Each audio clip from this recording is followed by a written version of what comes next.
Hey Cheyenne, how you doing? All right. So I was reading your writing and everything that's described very nicely, and I appreciate this. This really gives me a good glimpse into your learning process. So that's fantastic. Nice banner, looking really good.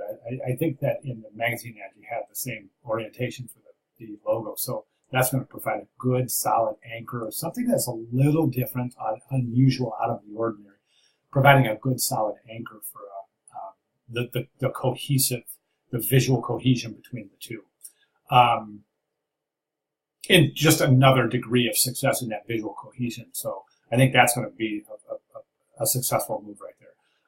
This placement right here is a little ambiguous. So what I'm going to recommend is the following. Okay, so Perfect Escape, book a trip for two today.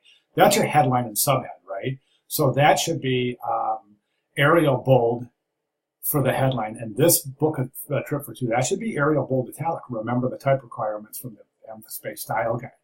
Okay, I would move this flower down here and reduce the size a little bit. Okay, I think right up here. There's too much weight in this corner. You've got all the weight of this visual. You've got all the visual weight of this purple background, and then you have the flower to boot. So it's just kind of pulling the eye over there as like a magnet and not letting it go.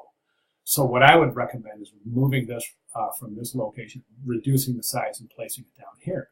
Now that's going to even out the balance a little bit, but it's still going to be a little bit heavy to the right-hand side now because there's a lot of visual weight over there. For that reason, I'm going to recommend the following.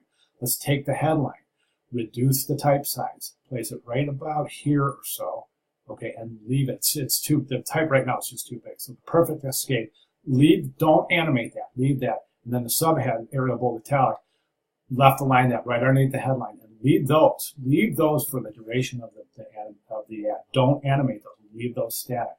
Then, okay, right in here somewhere as an indent, you can go ahead and animate in the call to action. Save up to 35% and enjoy a free spa day on Austin. Don't forget, that's body copy, so that should be placed in Arial regular.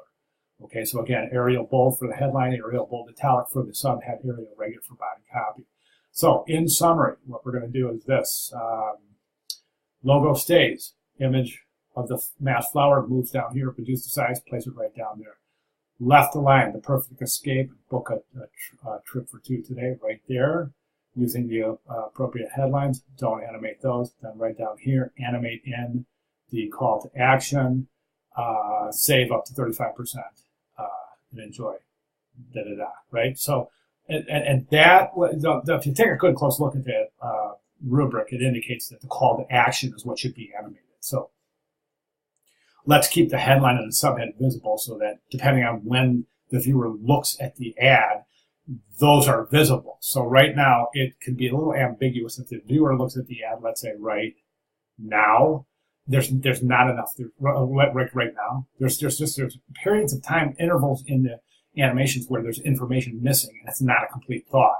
We don't want that. We want a complete thought, so we're not going to animate the headline and subhead. I hope that makes sense. It's a critical point. Let me know if that needs to be clarified. So those are my recommendations moving forward. If you have any questions, please feel free to let me know. Now, keep in mind that these changes to the banner might indicate that there could possibly be a need for change in the magazine ad to maintain the cohesive nature of the campaign. So keep that in mind. Be open to being able to make some changes to the magazine ad based on the changes to the web banner in order to maintain consistency. Okay, that was a mouthful. All right, so cool. Yeah, right on. Just great job so far. I'm loving it. Just loving it. So glad you're enjoying this. It is cool that we get a chance to do this assignment. Now, I did want to address that. Now, keep in mind, this is not a class in web design or banner design. So these are very, very basic tools and techniques that we're using. So, there's still a lot of things that you would need to learn to do a banner ad, like optimization and things like that. So this is meant to be just a very brief introduction, but you're right. It's a very cool introduction, isn't it?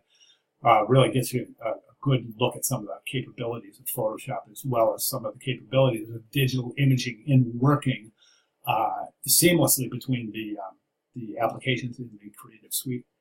All right, good job. Questions, comments, concerns, any of the above, give me a holler. Thanks, Sharon. Good job.